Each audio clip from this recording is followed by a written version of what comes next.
Please make sure to support your independent filmmakers. Otherwise, projects like this would not see the light of day.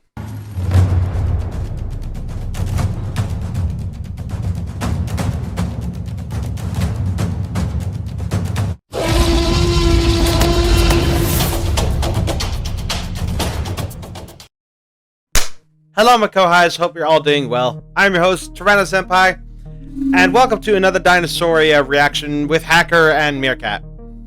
Hello. Hi.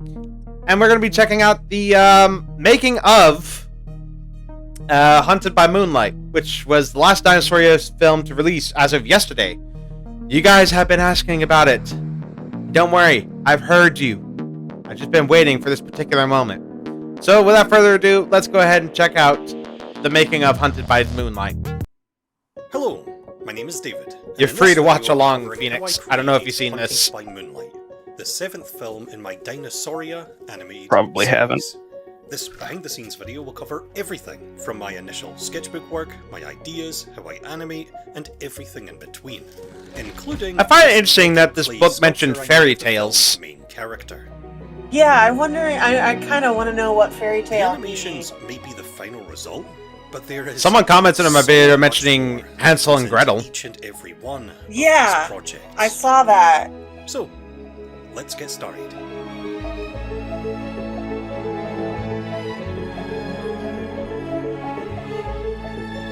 So maybe this is like a take on those old fairy tales, like, you know, the ones that told kids basically don't go outside. Now people outside means death. now people are telling us go outside. Hunted by Touch some Moonlight grass. is actually an idea I've had since the very start of this series. You see, the Dinosauria series started back in 2020 with a film I made called Old Buck. God, which I still remember the first time I saw Old Buck. That I immediately decided to expand it into a whole series of dinosaur-themed films. But the initial concept I had in mind was to make each film as experimental and as unique as possible.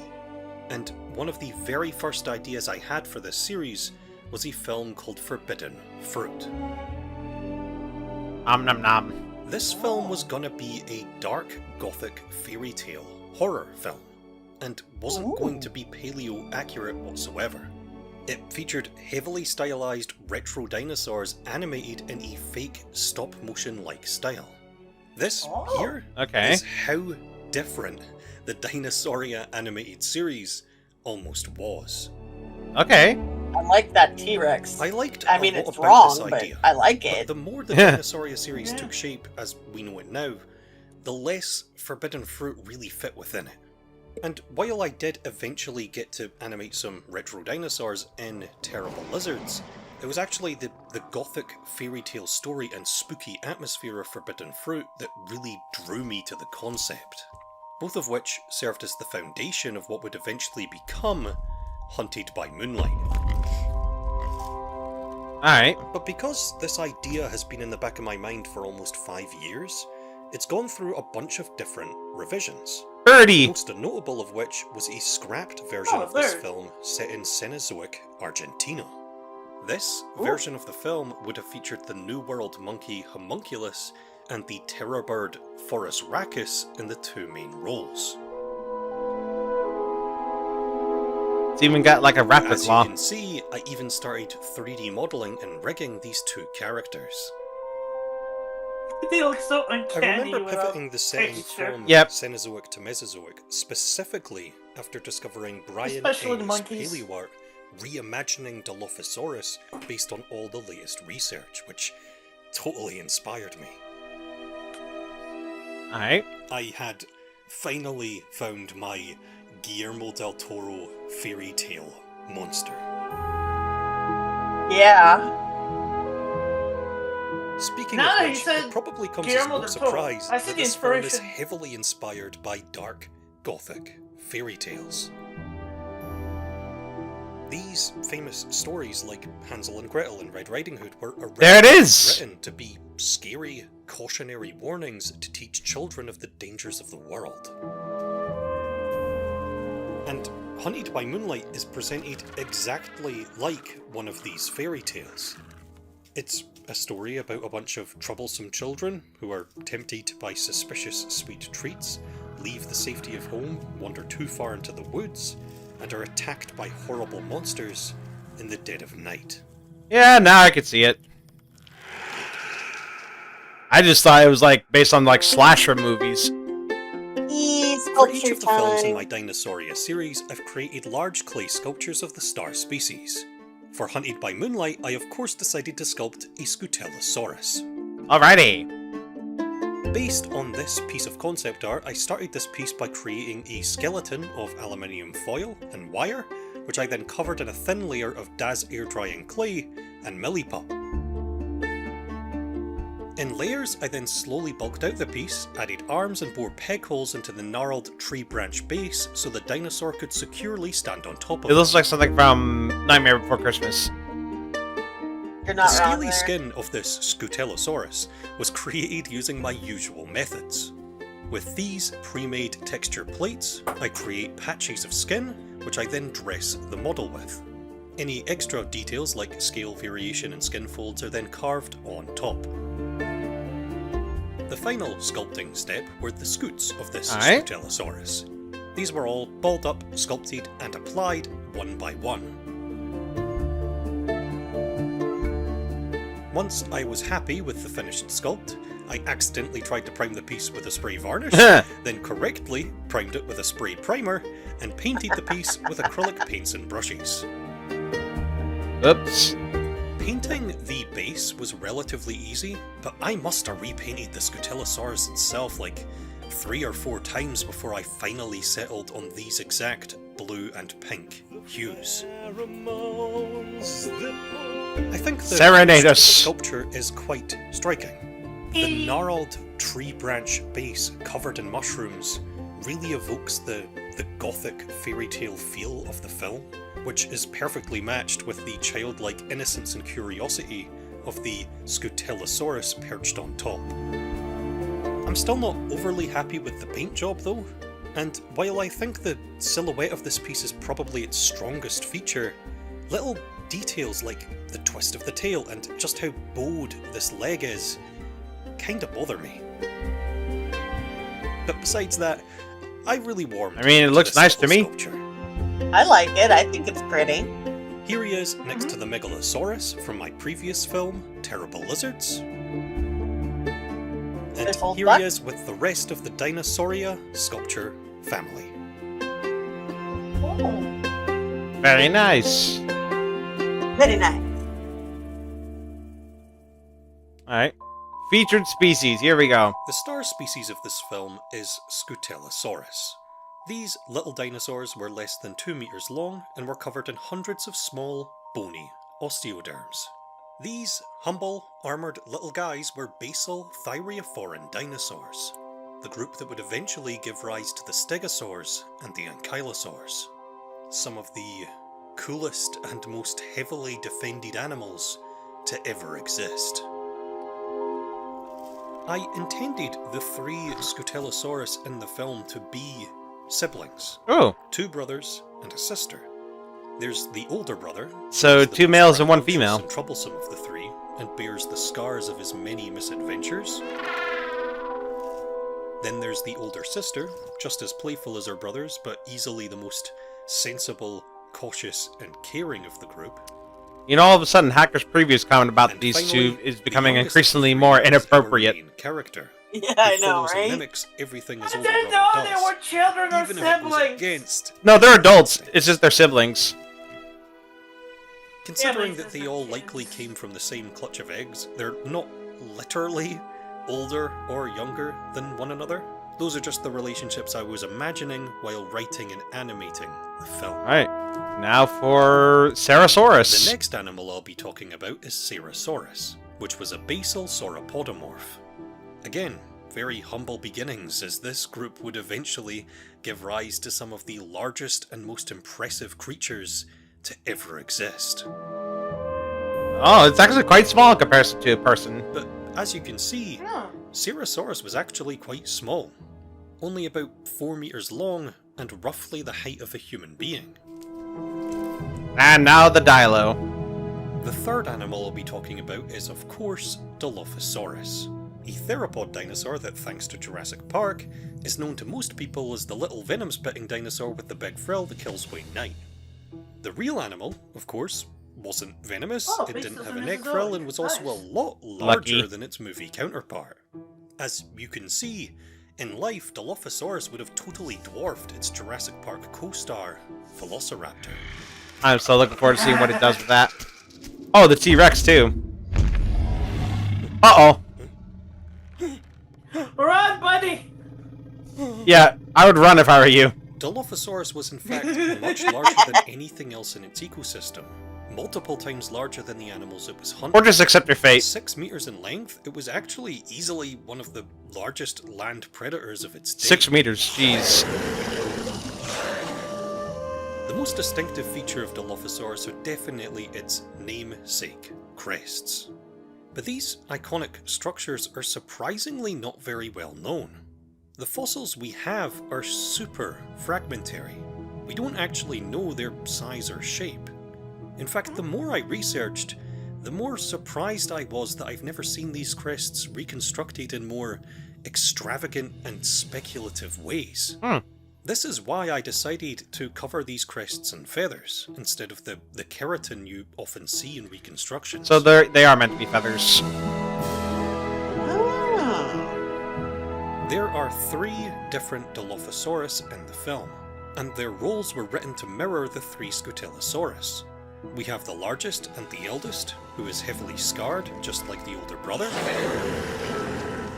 We have the second eldest, a female who remains home and out of Okay, I didn't even know this one was a female. just like the older sister.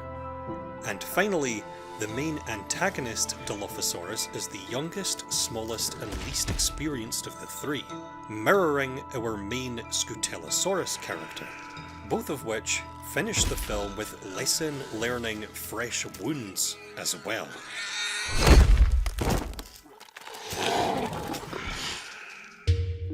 And now these guys. With all of the big and obvious names out of the way now, I feel the need to discuss the weirder little critters of this film. The first of which I want to talk about is Ramphinian, which was Okay, so I definitely got it wrong. This It's animal's Ramphinian. exact phylogenetic placement is tricky because of how fragmentary the fossils are.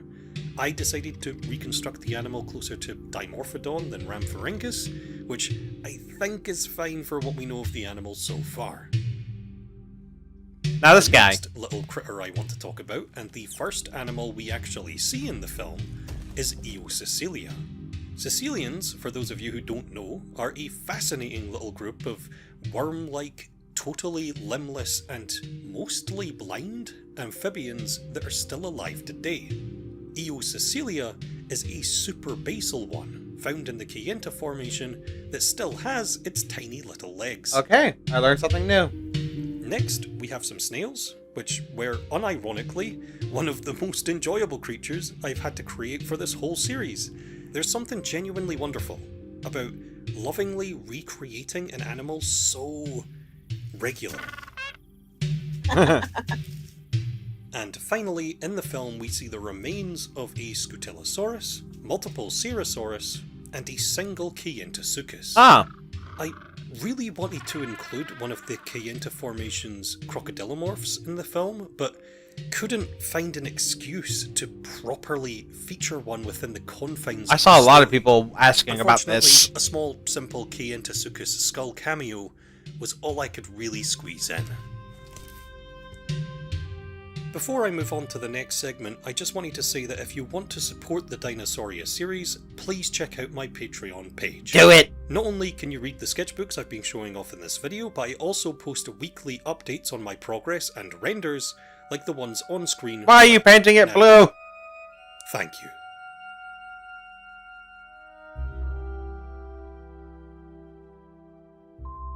Alright, animation and music. Here we go. I create these films using a mix of 2D and 3D animation. The environments are 2D elements which I paint in Photoshop, and the characters are 3D models that I animate in Blender. People call my animation style cel-shaded, but that's not really correct. My 3D models actually aren't shaded at all. all the light you're seeing on this Dilophosaurus, for example, is fake. It's a texture which has been painted directly onto the skin. Oh. The Okay. great thing about this approach is that it blends these 3D models into the 2D backgrounds very well. The downside is that the lighting on these characters is totally fixed. I can't really relight a character without at least partially repainting it. Light and shadow are key parts of this film's aesthetic, and to help combat this lighting limitation, I created multiple skin variants for each character. Each character had at least a shadowed skin and a brighter skin. The shadowed skins were used for most of the film, and the brighter skins, which were more detailed, were used for select shots, mostly close-ups. Alrighty then. Makes sense. Yep. I think the most immediately striking thing about Hunted by Moonlight are its colours. I absolutely love playing with strong, heavily stylised, unnatural colours in my films, and the Dinosauria series is no stranger to this. Of course. But I wanted to take this a little bit further with Hunted by Moonlight, with its use of blues, purples, and pinks. These colours don't just add to the heightened reality fairy tale vibe, they also serve the story. This film is set at night in a spooky forest, and these blues and purples are cold and dark. The brightest parts of each scene are directly illuminated by the titular moonlight. The pinks in this film purposefully clash with this colour scheme. They're a little ugly, they're a little toxic, but it's where your eye is drawn to. These pinks represent anything and everything dangerous. Fuck! Boring. There's that violin.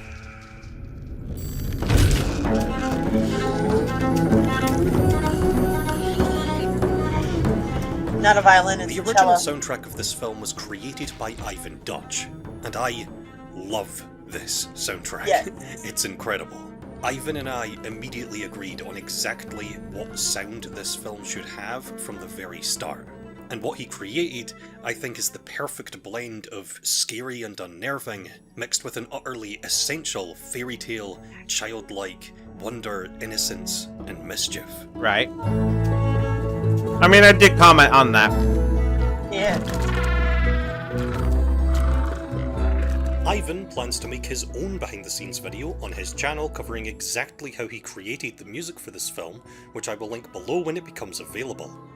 I seriously encourage all of you to check Ivan's music out and support his wonderful work. We'll be checking it out after this. Assuming it's available now.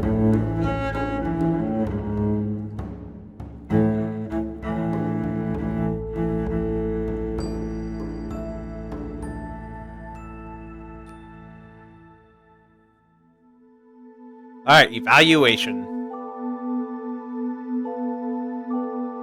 I like this film a lot. It has a strong and pleasant art style, the story is compelling, and the whole thing is paced very well. But the film is far from perfect, and I have two main problems with it. Alright. The first is how I portrayed the setting. I do love this tall, foreboding, dying woodland environment, and I think I chose it subconsciously to help add to the scary fairy tale vibe of the film. The problem is, this isn't really what the Kayenta Formation would have been like. The film is actually set in a forest oasis in the middle of an arid desert, which you can see for a brief moment at the beginning in this environmental wide shot, but the rest of the film really doesn't portray that well at all, instead looking more like a temperate redwood forest. I get The that. second thing that bothers me about this film is my portrayal of the Dilophosaurus. You see, I really enjoy portraying even the biggest and scariest carnivores in my films with a realistic amount of compassion. These were real animals who would have had violent moments and peaceful moments, but they weren't evil or malicious. Some of my films, like A More Ancient Spring, even make a point of this, portraying the I Dilophosaurus praised it as a for this villain at reason. the start of the film, but as the film progresses, the animal is then shown to be a necessary, healthy part of the ecosystem with reason behind its actions. However, for the purposes of Hunted by Moonlight and its very simple fairy tale structure, this type of nuance clashed with the concept. For this film to work the way I wanted it to work, these Dilophosaurs had to be literal monsters, and had to be seen exclusively from the perspective of their prey. Against my better judgment, I kind of had to omit any moment of peace or compassion in these animals for the sake of the story. But other than those two relatively minor things, I actually really like this film. I came up with this concept almost 5 years ago, and it's really satisfying to see the idea finally realised. I mean, yeah. I think my absolute favourite thing about Hunted by Moonlight is just how unique it feels. As far as dinosaur media goes, I'm not sure anyone else has done a fairy tale horror story. I'm usually super critical of my own work, but even now, after rewatching this film 20,000 times over the course of its production, it still feels really new and fresh to me. And It does. I'm very proud of that. Yeah. I don't think anyone would have come up with I'd this say it's my before favourite today. series if it weren't for the next film, Monsters Down Under, Oh! which I think I'm starting to like Hacker. a little bit more. Under the Sea.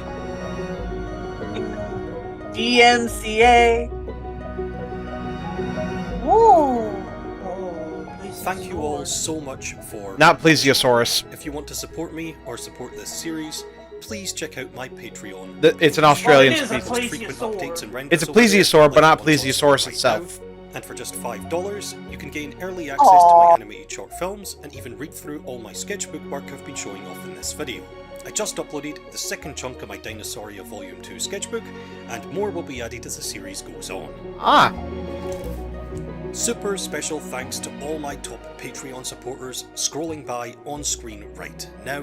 Without Are you in these there, people, Ty? gigantic No. animated projects I am like not. These would not be possible. But I know someone who is. Thank you. I'll have to go through it and read it. And that, folks, was the making of Hunted by Moonlight. Yet another, in-depth look at the creation process behind making the short film. I once again, bravo. I have to Yeah. agree. I like seeing the process of how he does these things. Like, I didn't know that, like, the lighting was literally the skin texture itself on the models. Like, that was cool to see. Yeah. Yeah, I thought it. I honestly, it was done so well that I thought it was dynamic lighting. Yeah. I was thinking, wow, his blender skills have gotten so much better over the last couple of films. Yep. But it's not a trick of the lighting, it's a texture. It's an actual texture. So, Yeah. And as I'm looking at this, it turns out Ivan Dutch has not released his making of the music for Hunted by Moonlight. So it looks like this is actually where we'll have to end the reaction. Which is a shame. Oh. But this has been us reacting to, Hunted by Moonlight. This was a lot of fun. I'm definitely looking forward to seeing the next one, which I guess now is Monsters Down Under, where we're now going to prehistoric Australia. Stay tuned for when we react to that in probably 3 months, because that's about how long these things usually release between. 3-4 months apart is usually the waiting time. It's always insightful as ever to, hear from the genius and the, hear about the creative, thoughts running through their heads, the process of, like, making the sculpture, creating the characters, crafting the story, all that stuff. It's always interesting.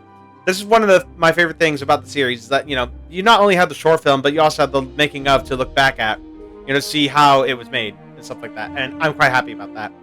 But yeah, that's going to be the end of it. If you enjoyed it and you look forward to seeing more Dinosauria reactions, leave a like, subscribe today, hit that notification bell so you don't miss anything new. All my links are in the link tree in the description down below. Follow me account on Twitch and subscribe to her YouTube channel, where she's now uploading her VODs. And until next time, this is Tyrana Senpai and friends signing off. Alright then. Take care now. Bye-bye then. Bye-bye. Bye.